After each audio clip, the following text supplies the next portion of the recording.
वेत्तारं कर्मभोक्तां ज्ञातारं विश्वतत्त्वानां वन्दे तद्गुणलब्धये श्रीवर्धमानमाध्याय घाति संघात घातन विद्यास्पदं प्रवक्ष्यामि तत्वार्थ श्लोक वार्तिकम।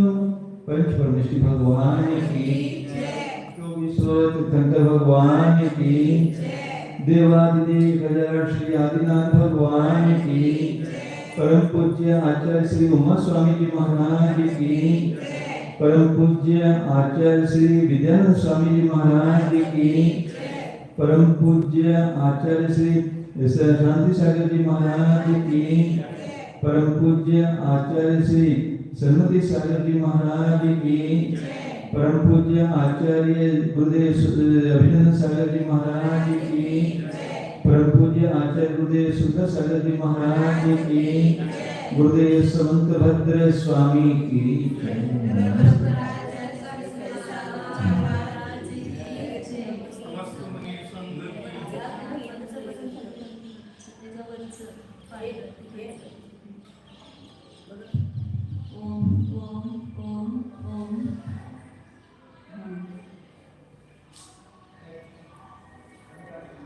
पेज नंबर 438 है।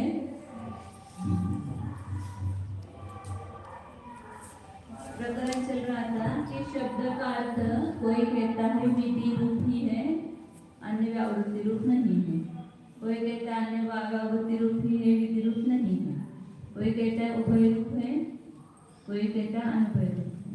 तो सबका निषेध कर किया और अब आगे और कोई कह रहा है ततः एव सर्वः शब्द स्वार्थस्य विधायकः प्राधान्यात् सामर्थ्यात् अन्यस्य निवर्तकः सकृत स्वार्थ विधानस्य अन्य निवर्तनस्य च अयोगात्।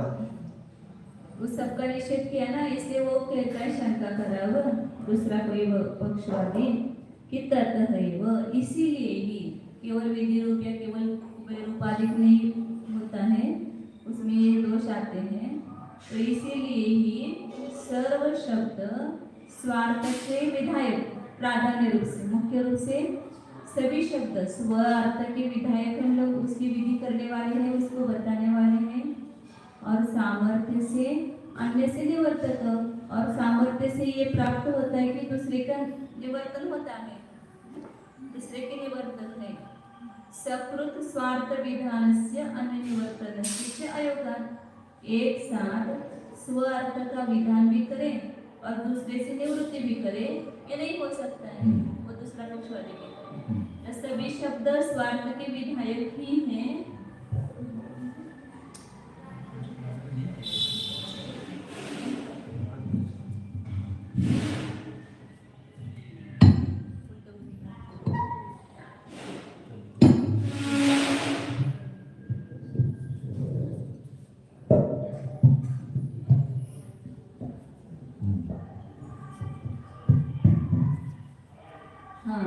कोई भी शब्द जो है वो स्वार्थ के विधायक हैं और प्राधान्य रूप से मुख्य रूप से तो स्वार्थ को ही बताते हैं और अपने आप सामर्थ्य से अन्य से निवृत्ति हो जाती है। क्योंकि एक साथ कोई भी शब्द अपने अर्थ का विधान भी करे और दूसरे का निवर्तन भी करे, ये संभव नहीं है। ऐसा कह रहे सामर्थ्य से अन्य की निवृत्ति होगी, लेकिन वो शब्द डायरेक्ट नहीं बताएगा अन्य निवृत्ति को।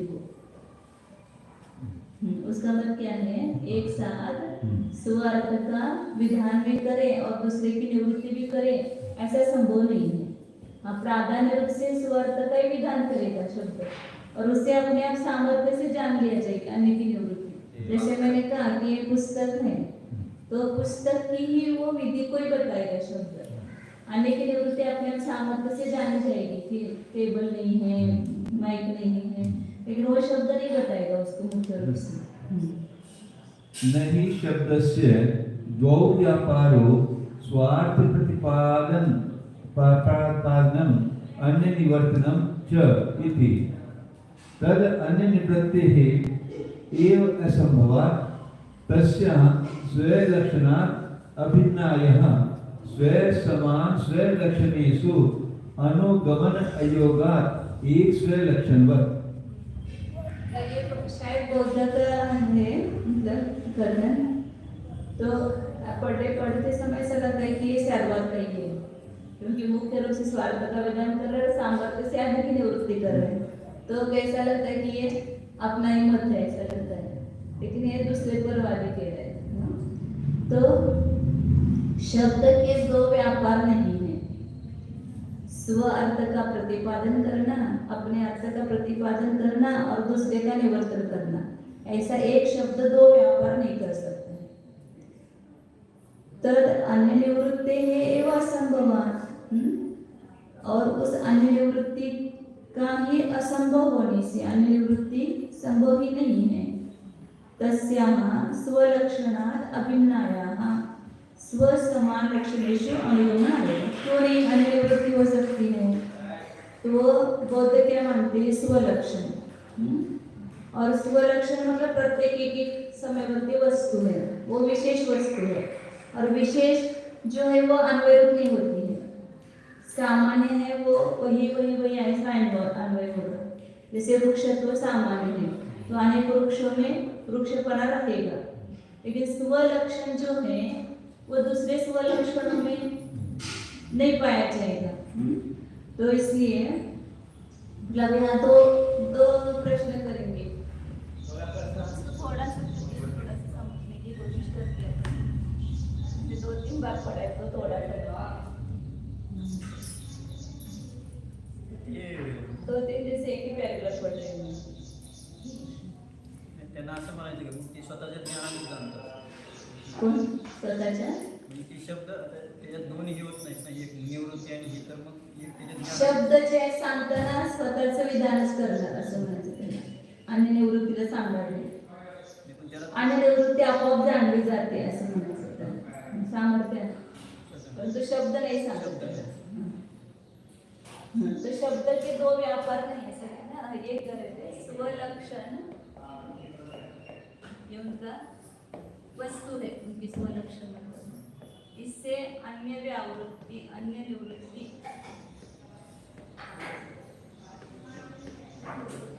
इससे भिन्न अभिन्न है कि भिन्न है?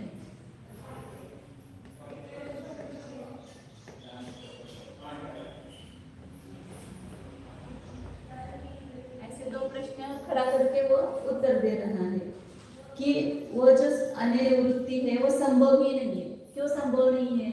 उसके दो पक्ष करके वो उत्तर दे रहा है कि अन्य निवृत्ति को आप स्वलक्षण से अभिन्न कहोगे कि भिन्न कहोगे? स्वलक्षण का वस्तु है, तो वो स्वलक्षण रूप वस्तु से ये जो दूसरे से निवृत्ति हुई वो अभिन्न है कि भिन्न है? आपके पक्ष में है ऐसा मान करके हम करते हैं पक्ष। यदि अभिन्न ऐसा कहेंगे तो स्व समान लक्षणेषु अनुगमन अयोगा, स्वलक्षण से ये अन्य निवृत्ति अभिन्न है, दोनों एक है ऐसा कहेंगे, अभिन्न ऐसा कहेंगे, तो फिर ये जो है वो स्वलक्षण स्व समान स्वलक्षण, अपने समान दूसरे स्वलक्षणों में उसका अनुगमन न होने से अनुगमन अयोगा, उसका गमन नहीं हो सकेगा, क्योंकि विशेष दूसरे में रहता नहीं ना, विशेष जो है दूसरे में गमन नहीं करता है, नहीं एक वृक्ष दूसरे वृक्ष में नहीं जाएगा, वृक्षत्व जो सामान्य है वो उसमें वृक्ष में जाएगा, लेकिन वृक्ष विशेष है, जैसे आम्र वृक्ष है वो निम्ब वृक्ष में नहीं जाएगा, ये दूसरे किसी में नहीं जाएगा। ऐसे स्वलक्षण अलग अलग है, कौन? जैसे रस है, रूप है, गंध है, ज्ञान है, ये अलग अलग है ना, विज्ञान रूप स्कंद, मतलब ये स्वलक्षणों में माना है। चित्त क्षण कहते समझो उसको, तो वो जो है वो विशेष है, वो दूसरे स्वलक्षणों में उनका अनुगमन मतलब उसके जाएगा नहीं, उसमें अन्वय नहीं होगा। क्यों? क्योंकि स्वलक्षण दूसरे में रहते नहीं ना, वो स्वतंत्र है ना अपने अपने। जैसे एक स्वलक्षण कोई भी है वो दूसरे में गमन नहीं करता है, ऐसे स्वलक्षण से अभिन्न जो अन्य निवृत्ति है वो भी अन्य निवृत्ति इससे अभिन्न है, तो दूसरे स्वलक्षण में कैसे जाएगी? ये अन्य निवृत्ति से अभिन्न है, अब इससे अभिन्न है तो ये स्वलक्षण दूसरे में जाता है क्या? नहीं जाता है दूसरे स्वलक्षणों में।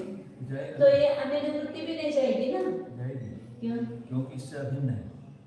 ये अन्य निवृत्ति इससे अभिन्न हो गई। हाँ।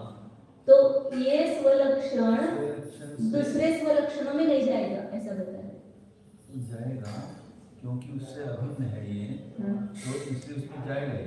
ये अन्य निवृत्ति इसमें गई, हाँ। लेकिन ये अन्य निवृत्ति दूसरे स्वलक्षणों में, ये अन्य स्व समान दूसरे स्वलक्षणों में। क्योंकि ये अभिन्न है ना स्वलक्षण से, तो ये स्वयं है नहीं इसमें, तो उससे अन्य की निवृत्ति हो रही हर में। हाँ, ये अन्य निवृत्ति इस स्वलक्षण से अभिन्न है। हाँ। तो ये अन्य निवृत्ति दूसरे समान स्वलक्षणों में नहीं रहेगी, ये बता रहे। ये सामान्य होता है, समझ आएगा। सामान्य समझ आएगा। नहीं, ये सामान्य नहीं है। इससे अभिन्न माना तो स्वलक्षण से अभिन्न, तो ये विशेष, तो ये भी विशेष हो गया ना। यदि स्वलक्षण से अन्य निवृत्ति अभिन्न है तो जैसा स्वलक्षण वैसा अन्य निवृत्ति दूसरे में जाएगी नहीं जाएगी, ये बता रहे हैं। दूसरे स्वलक्षणों में अन्य निवृत्ति नहीं पाई जाएगी। इस स्वलक्षण से अन्य निवृत्ति अभिन्न हो गई, तो ये दूसरे स्वलक्षणों में कैसे पाई जाएगी? क्योंकि प्रत्येक स्वलक्षण अलग अलग है ना, प्रत्येक स्वलक्षण भिन्न भिन्न है, तो दूसरे स्वलक्षणों में कैसे जाएगी वो अन्य निवृत्ति? स्वलक्षण सामान्य प्रत्येक समय का स्वलक्षण अलग है। और कैसे अभी वर्तमान का रूप क्षण, वो अगला रूप क्षण है क्या? नहीं है। वो तो अगले समय का रूप क्षण अगले समय में है क्या? नहीं है। तो ये स्वलक्षण जैसे दूसरे स्वलक्षण में नहीं जाता है, ऐसे इस स्वलक्षण के साथ जो अन्य निवृत्ति अभिन्न है वो दूसरे स्वलक्षण में नहीं जाएगी, समान है दूसरा स्वलक्षण है। ऐसा भी मतलब ले सकते हैं, दो स्वलक्षण ऐसा भी ले सकते हैं कि एक साथ दो पैरेलल चल रहे हैं, वो भी ले सकते हैं। या इसका जो पहले समयवर्ती का स्वलक्षण दूसरे समय का स्वलक्षण ये समान है ना, रस है, पहले क्षण का रस क्षण और दूसरे क्षण का रस क्षण, तो इसके साथ अन्य निवृत्ति अभिन्न है, तो वो इसमें जाएगी क्या? नहीं जाएगी, क्योंकि ये स्वलक्षण इसमें जाता है क्या? इस स्वलक्षण में नहीं जाता है, तो उसके साथ नहीं है ना। ये पहले समय का ये नष्ट हो गया, ये दूसरा उत्पन्न हो गया। प्रत्येक स्वलक्षण अलग अलग है ना, प्रत्येक समय का स्वलक्षण भिन्न भिन्न है। ये विशेष वस्तु मानते हैं, ये वस्तु नहीं है, ये दूसरे समय की तीसरे समय में नहीं, तीसरे समय की चौथे समय में नहीं है, तो प्रत्येक स्वलक्षण भिन्न भिन्न है। तो ये इसके साथ जो अन्य निवृत्ति अभिन्न हो गए ऐसा करेंगे, तो अगले स्वलक्षण में कैसे जाएगी? वो तीसरे समय में नहीं जाएगी। या ये रसक्षण है, ऐसे एक रसक्षण नहीं है ना, जैसे आम का रसक्षण है, फिर नींबू का रसक्षण, वो अलग अलग है। या एक आम का दूसरे आम का अलग अलग ही रसक्षण है ना, तो ये रसक्षण भी ये दूसरे समान स्वलक्षण में नहीं जाएगा, ऐसा भी है। और ये रसक्षण आगे के रसक्षण में नहीं जाएगा। वो उदाहरण है क्या? जैसे एक स्वलक्षण दूसरे स्वलक्षण में नहीं जाता है, ऐसे ये अन्य निवृत्ति इसके साथ अभिन्न है, तो दूसरे समान स्वलक्षणों में वो पाई नहीं जाएगी।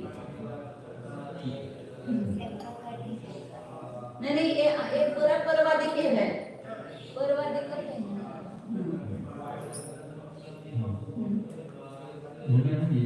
नई शब्द से दो व्यापार ये हो गया, अभिन्न का हो गया स्वलक्षण। स्वलक्षण से अभिन्न जो अन्य निवृत्ति है वो अपने समान स्वलक्षणों में अनुगमन उसका नहीं होता है, इसलिए अन्य निवृत्ति संभव ही नहीं है। वही कह रहा है। हाँ, एक स्वलक्षण के समान, जैसे एक स्वलक्षण दूसरे में नहीं जाता है। ततः भिन्ना यहाँ तद अन्य व्यावृत्ति रूपत्व घटना स्वयं लक्षणांतर्वत स्व अन्य व्यावृत्तिः अपि च तस्या व्यावृत्तौ सजातीय इतर स्वलक्षणयोः ऐक्य प्रसंगात् अवस्तु रूपायाः स्वत्व अन्यत्वात् अभ्याम एव अवाच्याभ्याम निरूपत्वात् इदम अस्माद व्यावृत्तम इति प्रत्यय उपजनन असमर्थत्वात् न शब्दार्थम न अपि तद विशिष्टार्थस्य तस्य अविशेषणत्व अयोगात् तद विशेषणत्वे वा विशेषस्य निरूपत्व प्रसंगात् अन्यथा निलोपितस्य उत्पलादेहि निरत विरोधात् पापियान करते हो पूरा पापियान करते हो सभी पापियान दिकेशान स्थापिनिवेश नहर पोषण प्रतिशन थोड़ा करे इतना करूं यांच्या आगे नहीं आता प्रतिशताया तस्या प्रतिते विधि विकल्प उपदर्शित शब्दार्थ विधि सामर्थ्यात् गति ही अभिधीयते इति केशांचित अभिनिवेश स अपि पापियान अभिषेक आज तो आप कर लो और कल से प्रोग्राम ये रहेगा 7 बजे से पहले आपका अभिषेक पूरा होगा तो हम इधर आएंगे नहीं तो इधर देंगे। हाँ आज तो आप कर लो क्योंकि हमारा ये शुरू हो चुका है 7 के आदमी 6:30 चालू होना चाहिए। हाँ 6:30 चालू होना हाँ चाहिए 6:30 पे चालू होना चाहिए। हाँ 7 बजे तक हम 7:30 झालं चलो बस अब ये ऑनलाइन चल रहा लेट झालं ऑनलाइन चल लेट झालं रहा ऊपर जाओ जिसको जाना देख लो भैया अभिषेक जिसको जाना स्वाध्याय में से हमारी तो क्या बता रहे हैं कि भिन्न मानेंगे और दूसरा पक्ष लिया अन्य निवृत्ति स्वलक्षण से भिन्न है एक रूप नहीं है दोनों अन्य निवृत्ति भिन्न है ऐसा कहेंगे तो क्या दोष आएगा वही बता रहे तद अन्य व्यावृत्ति रूपत्व अभिन्न यदि भिन्न मानेंगे तो अन्य व्यावृत्ति रूपपणा ही घटित नहीं होगा क्योंकि अलग ही है वो उस ये इसकी दूसरे से निवृत्ति कैसे करेगा जो भिन्न ही पड़ा है इसका मेरा कोई संबंध ही नहीं है तो ये मुझको अन्य से अलग कैसे करेगा ये जोड़ेगा कैसे घट है हाँ। पट अलग पड़ा है तो घट को जब जान नहीं तो पट की निवृत्ति होगी अलग नहीं अन्य निवृत्ति रूप विशेषण जो है हाँ। वो स्वलक्षण से भिन्न ऐसा कहेंगे स्वलक्षण के द्वारा लक्षण से इससे कोई मतलब ही नहीं हो सकता हाँ तो ये अन्य निवृत्ति दूसरे से इसकी निवृत्ति कराएगा ही नहीं अन्य ये तो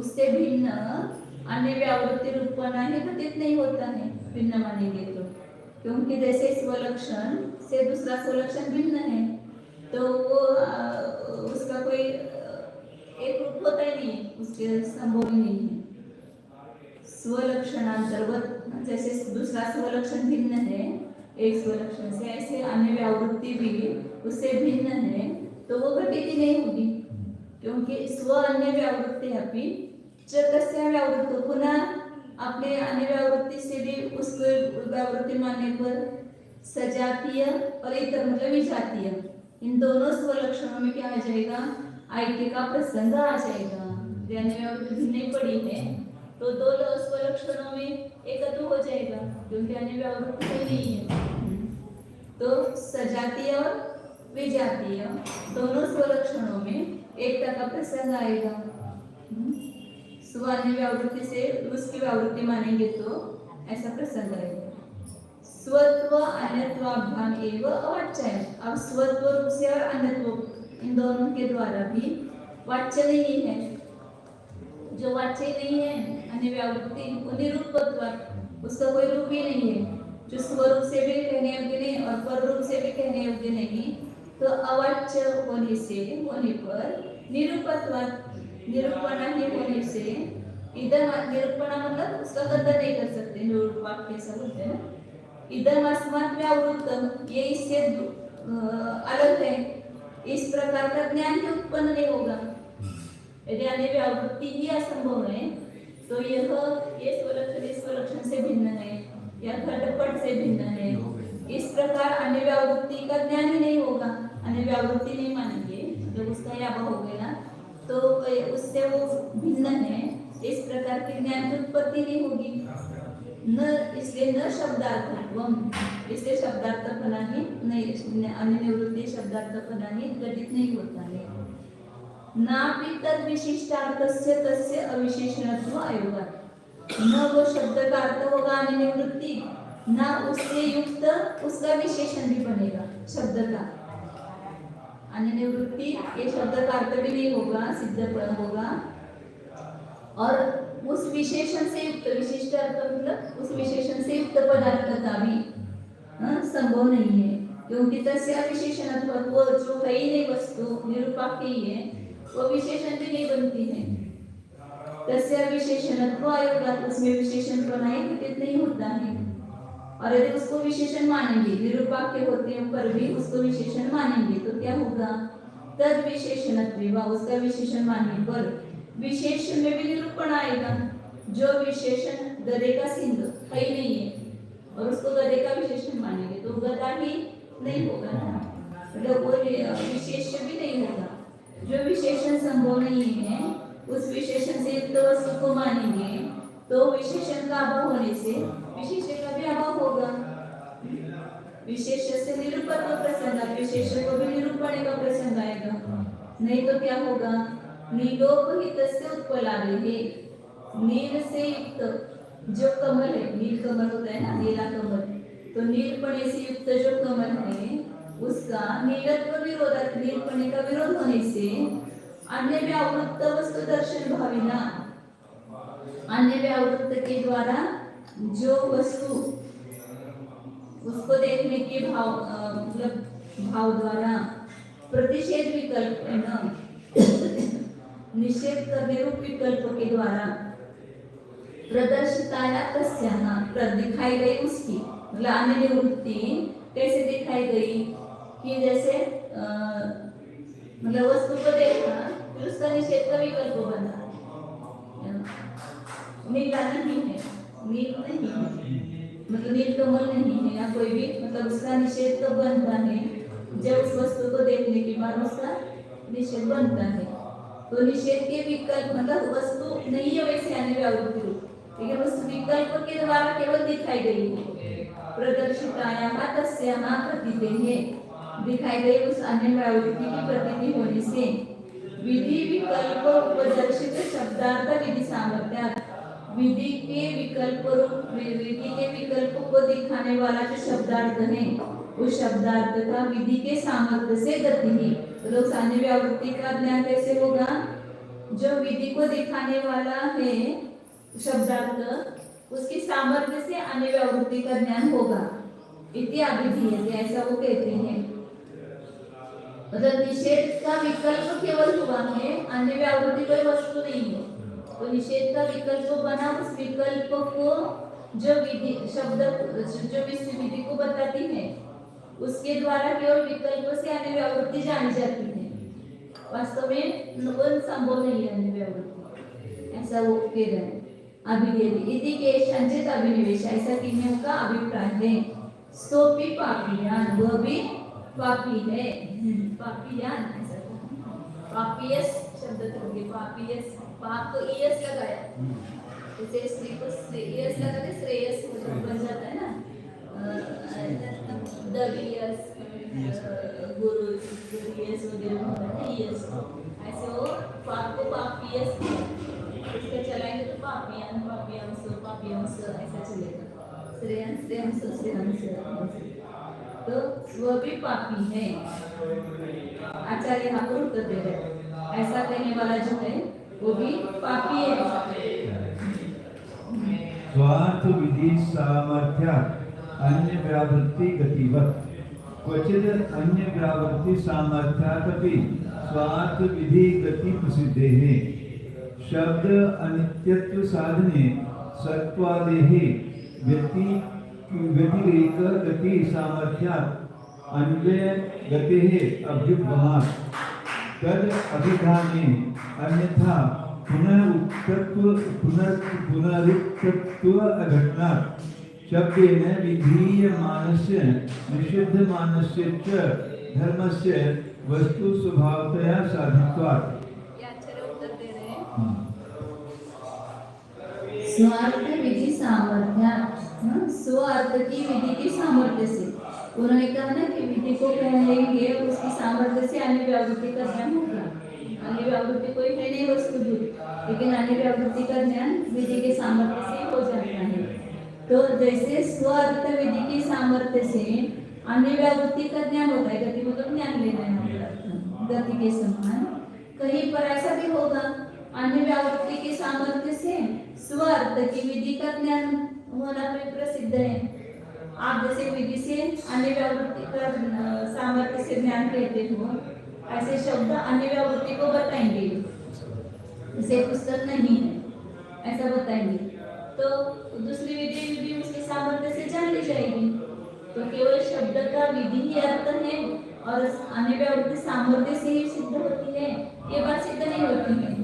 कहीं पर अन्य व्यावृत्ति करेंगे तो उससे सामर्थ्य से क्या जाना जाएगा, विधि जानी चाहिए।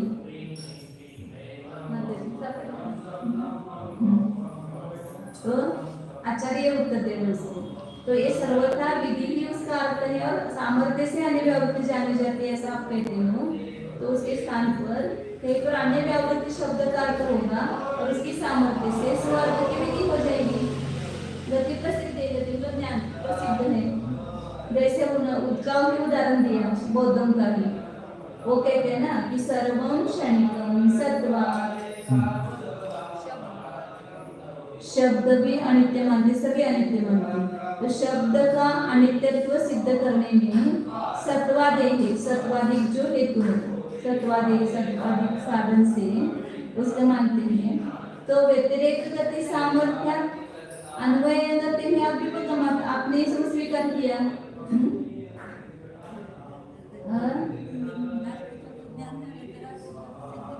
हाँ, तो शब्द अनित्य मतलब उसके नित्य का अभाव, तो नित्यता की व्यावृत्ति हो गई ना, और उसी से सत्वपना उसमें सिद्ध हो गया। तो इस प्रकार व्यतिरेक गति के सामर्थ्य, व्यतिरेक के ज्ञान के सामर्थ्य से अन्वय का ज्ञान भी आपने स्वीकार कर लिया है। तद अभिधाने अन्यथा पुनरुक्तत्व घटना, उसके कहने पर तो क्या होगा, नहीं तो पुनरुक्तपना कितने ही होता है। शब्देन विधीयमानस्य निषिध्यमानस्य च धर्मस्य वस्तु स्वभावतया साधितत्वात्, शब्द के द्वारा विधि रूप से कहा गया या निषेध रूप से कहा गया धर्म का वस्तु के स्वभाव रूप से, जैसे अनित्य और नित्य, नित्य को विधि रूप से कहा, अनित्य को निषेध रूप से कहा, तो दोनों धर्म जो है वो वस्तु के स्वभाव रूप से सिद्ध किए ना, एक अनेक, नित्य अनित्य, तद अतत, सत असत, असत भी वस्तु का धर्म है ना, तो असत मतलब क्या होगा, सत की निवृत्ति हो गई ना। तो इसलिए शब्द के द्वारा जिस प्रकार विधि रूप से कहे जाने वाला धर्म सिद्ध है, ऐसे निषेध रूप से कहा जाने वाला धर्म भी वस्तु के स्वभाव रूप से सिद्ध किया है। इसलिए शब्द का अर्थ हमेशा विधि होगी ऐसा नहीं, विधि भी होगी या निषेध भी होगा। सर्वथा धर्म नैरात्म्यस्य साधयितुम् अशक्तेः च बोधे अपि शब्दस्य अर्थे अवधारणस्य सिद्धेः अलम विवादेन। सर्वथा जो धर्म नैरात्म्य, नैरात्म्यवाद है ना, नहीं आत्मा को मानते नहीं, नैरात्म्य मानते हैं, तो उसको सिद्ध करना ऐसा अशक्य है बौद्धों के द्वारा भी। तो इसलिए शब्द से अर्थ अवधारण से असिद्ध, इसलिए शब्द का अर्थ में अवधारण जो है वो असिद्ध होने से, मतलब उसमें असिद्ध एवकार नहीं लगाना है, इसलिए धर्म के नैरात्म्य को कैसे सिद्ध करोगे, एवकार लगाकर ही सिद्ध करते हैं ना। जैसे वस्तु अस्ति एव है ही, स्वचतुष्टय के अपेक्षा है ही, मतलब स्वचतुष्टय की अपेक्षा से नास्ति नहीं है, अस्ति है, उसकी है ही भी लगाते हैं तभी आने की प्रवृत्ति होती है, आचरण होते हैं। लेकिन वो बौद्धों का उदाहरण देकर के उन्होंने उनको बताया कि नैरात्म्यवाद को सिद्ध, सर्वथा नैरात्म्य को सिद्ध करना शक्य नहीं है।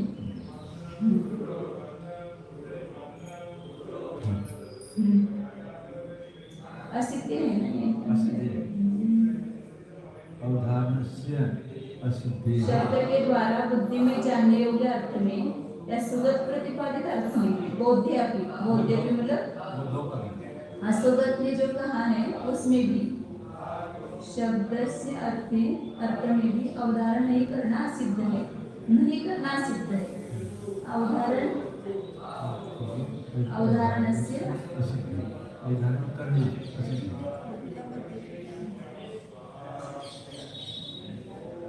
अवधारण करना सिद्ध है, ऐसा बराबर। अवधारण नहीं करना सिद्ध है, अवधारण करना सिद्ध है कि न करना कहाँ से निकालेंगे?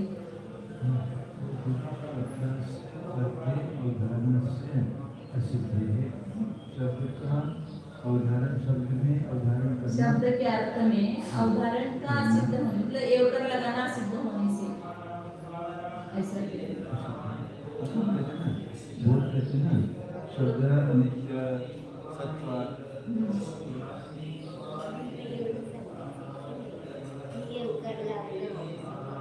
आहे त्याचं सिद्ध करायचं। शब्दाला एवकार लावल्यानंतर त्याच्याद्वारे अन्याची निवृत्ती होते, तर त्या निवृत्तीचं खंडन करत होते ते सांगितलं। भाव तोच आहे, पण त्याच्यातून जे बौद्धांच्या ह्याच्यातून सिद्ध करायचं ना ते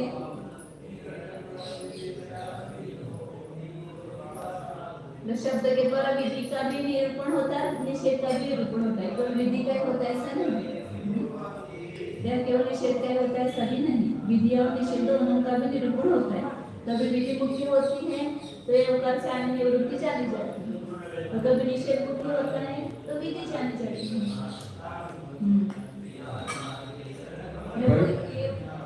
वो दो बार नहीं रहता है ना, वो इसमें नहीं निकल रहा है संस्कृत में से। इन्होंने के शब्द के द्वारा बुद्धि में जानने योग्य अर्थ में, बुद्धि में शब्द से अर्थ है बौद्ध अर्थ, बौद्धों के इसमें भी अवधारण से असिद्ध है।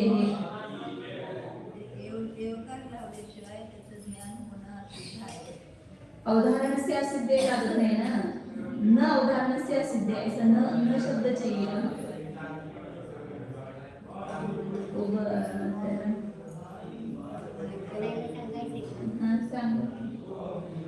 इतर पण मिळालं तर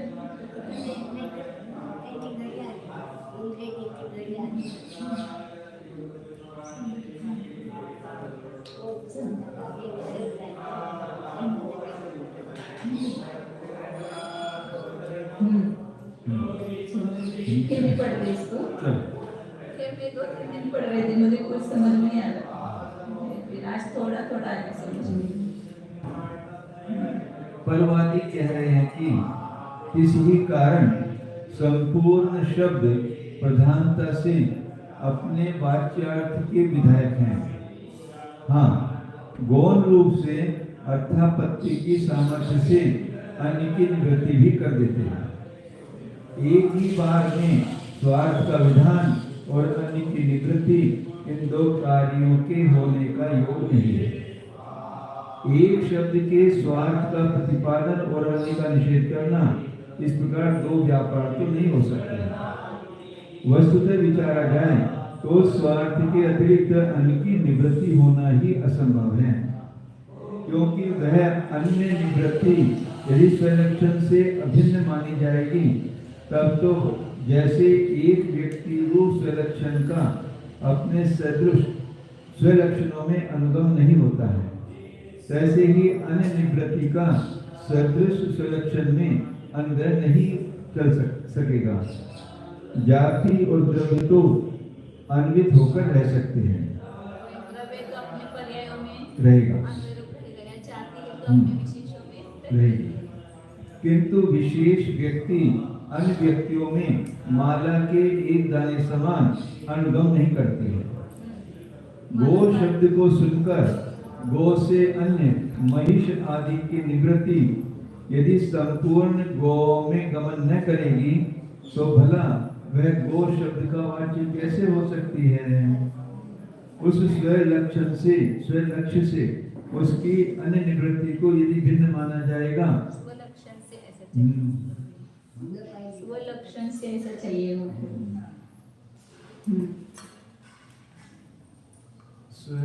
स्वलक्षण स्वलक्षण स्वलक्षण से उसकी अन्य निवृत्ति को यदि भिन्न माना जाएगा तो वह अन्य व्यावृत्ति स्वरूप घटित नहीं होगी।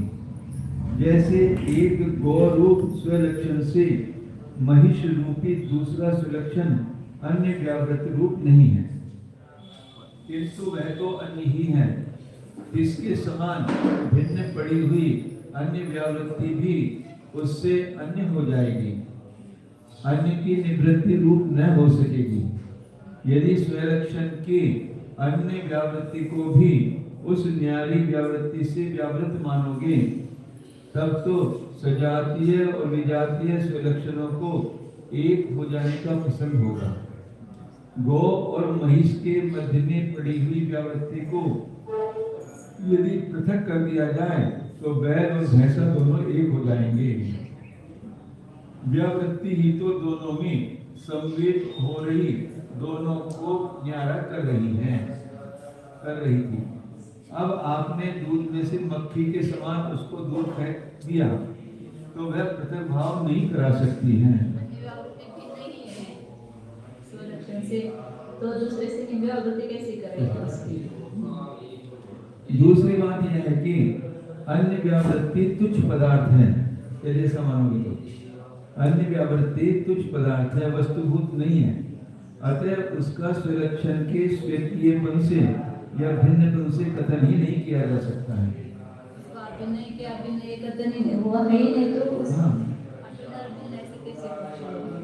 ऐसी दशा में स्वभाव रहित निरूपाख्य हो जाने के कारण यह इससे व्यावृत है, इस प्रकार के ज्ञान को पैदा करने में वह समर्थ नहीं है। अतः शब्द का वाच्यार्थ अन्य व्यावृत्ति नहीं है तथा उस तुच्छ व्यावृत्ति से विशिष्ट उच्च व्यावृत्ति से सहित हो रहा अर्थ भी शब्द का वाच्य अर्थ नहीं है, क्योंकि वह निस्वभाव अन्य व्यावृत्ति तो अर्थ का विशेषण नहीं हो सकती है, भिन्न है ना। यदि निस्वभाव व्यावृत्ति को वस्तु अन्य व्यावृत्ति ही नहीं तो पदार्थ का विशेषण वो कैसे हो सकती है? यदि निस्वभाव व्यावृत्ति को वस्तुभूत अर्थ का विशेषण मान लिया जाएगा तो उसका विशेष अर्थ भी निस्वभाव हो जाएगा। जो विशेष वस्तु का विशेषण माना तो वस्तु ही नहीं होगी। अपने स्वभाव से विशेष को जो स्वयं के अनुरूप रंग देता है उसको विशेषण कहते हैं। विशेषण कहना है किसको? वो बताए कि अपने स्वभाव से विशेष को जो विशेषण की व्याख्या बताएंगे। अपने स्वभाव से विशेष को जो स्व के अनुरूप रंग देता है उसको विशेषण कहते हैं। और विशेषण के अनुरूप जो रंग जाता है वह विशेष है। विशेषण से विशेष का अर्थ खुलता है ना, जैसे नीलमणि ऐसा कहना, तो मणि तो सामान्य हो गया, तो नीला रखेंगे तो मणि का अर्थ जो है वो और एक हो गया, सुंदर। स्वभाव रहित व्यावृत्ति यदि विशेषण हो जाएगी तो विशेष को भी स्वभाव रहित अवस्था बना देगी। अन्यथा नील विशेषण से युक्त इंदिवर या कंबल आदि को नीले पने का विरोध हो जाएगा। हाँ, वस्तुभूत स्वलक्षण तो उससे अन्य सजातीय विजातीय पदार्थों से स्वयं व्यावृत हो रहा है। ऐसे वस्तुभूत स्वलक्षण के प्रत्यक्ष दर्शन के पीछे होने वाले निषेधक विकल्पक ज्ञान से दिखलाई गई उस अन्य व्यावृत्ति की प्रतीति हो जाती है। अतः विधि और इसके विशेष भेद प्रभेदों के विकल्प ज्ञान द्वारा शब्द के दिखला गए वाच्यार्थ की विधि होने की सामर्थ्य से वह अन्य व्यावृत्ति कह दी जाती है। कंठोक्त रूप से व्यावृत्ति को कहने वाला या समझाने वाला कोई शब्द नहीं है, ऐसा होता है। इस प्रकार इन्हीं बौद्धों का मताग्रह है। वह एकांत आग्रह भी पापों के बाहुल्य से भरा हुआ है, क्योंकि स्वार्थ की विधि के सामर्थ्य से अर्थापत्ति द्वारा जैसे आप अन्य व्यावृत्ति का ज्ञान कर लेते हैं, वैसे ही कहीं अन्य व्यावृत्ति के सामर्थ्य से भी स्वार्थ की विधि का ज्ञान होना प्रसिद्ध हो रहा है। यहाँ से उत्तर बता रहा है। हाँ, पापों के बावले से भरा हुआ है ऐसे। देखिए, स्वयं आप बौद्धों ने शब्द का अनित्यपन साधते हुए सत्व कृतकत्व आदि हेतुओं के व्यतिरेक का पहले ज्ञान करके पीछे उसकी सामर्थ्य से अन्वय का ज्ञान होना स्वीकार किया है। अर्थात नित्य या कालांतर स्थायी पदार्थ में सत्व नहीं रहता है। इस व्यतिरेक से जहाँ जहाँ सत्व है वहाँ वहाँ अनित्यत्व है। इस अन्वय को रद्द रूप से जाना है, दृढ़ रूप से जाना है। ऐसा कथन करने पर ही दूसरे प्रकार से पुनरुत्पन्न नहीं घटता है। अर्थात विपक्ष व्यावृत्ति रूप व्यतिरेक से सपक्ष वृत्ति रूप अन्वय का ज्ञान मानने पर ही पुनरुक्त दोष नहीं आता है, अन्यथा पुनरुक्त होने का प्रसंग है। तात्पर्य यह है कि विधान करने योग्य या निषेध करने योग्य ये सभी धर्म वस्तु के स्वभाव होकर सिद्ध किए जा चुके हैं। शब्द के द्वारा दोनों प्रकार के धर्मों का कंठोक्त रूप से निरूपण होता है। इस प्रकार धर्म या स्वभावों से रहित निस्वरूप वस्तु को आप सिद्ध नहीं कर सकते हैं। शब्द के द्वारा बुद्धि में जानने योग्य अर्थ में या सुगत प्रतिपादित अर्थ में भी अवधारण नहीं करना असिद्ध है। भावार्थ शब्द के वाच्यार्थ में एवकार लगाकर अवधारण करना सिद्ध कर दिया है। निस्सार विवाद करने से अब पूरा पढ़ो कुछ प्रयोजन न निकलेगा। शब्द के द्वारा बुद्धि में जानने का अर्थ में या सुगत प्रतिपादित अर्थ में भी अवधारण नहीं करना सिद्ध है। अवधारण करना नहीं करना सिद्ध है, तो नहीं ये शब्द संस्कृत में नहीं पढ़ते।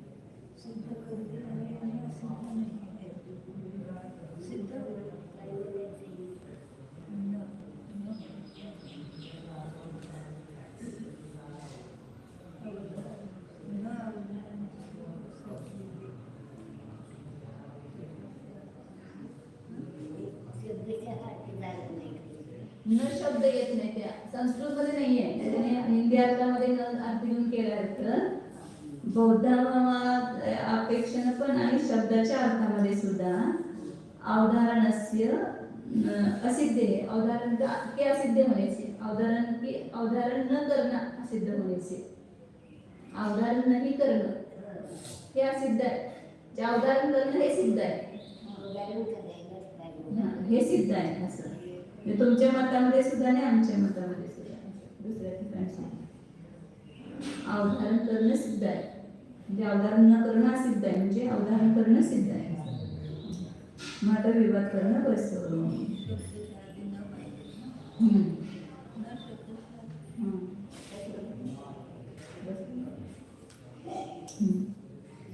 आगे का प्रोफेसर आगे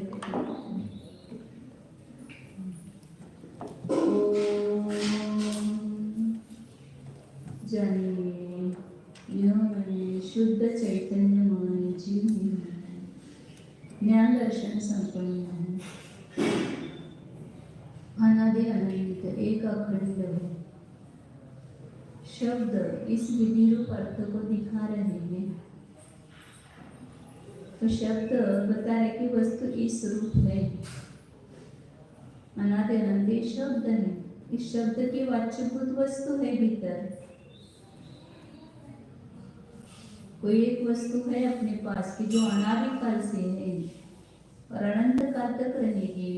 ऐसी वस्तु कौन सी है?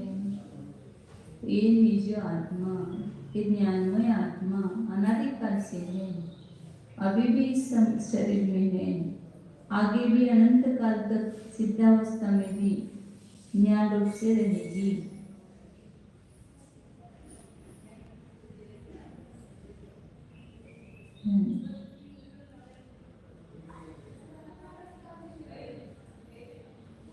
हा मी अनंत गुणांचा अखंड पिंड आहे.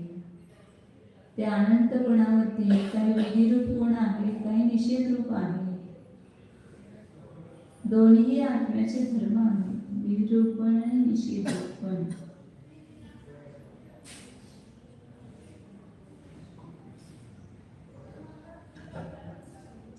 ओम जय. आम्ही शुद्ध जीव झालो, ज्ञान दर्शन संपन्न आहे, अखंड प्रतिभासमय आहे,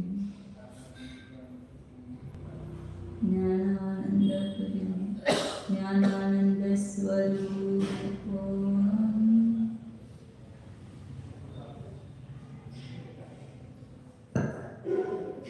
विसर्जन. नमो अरिहंताय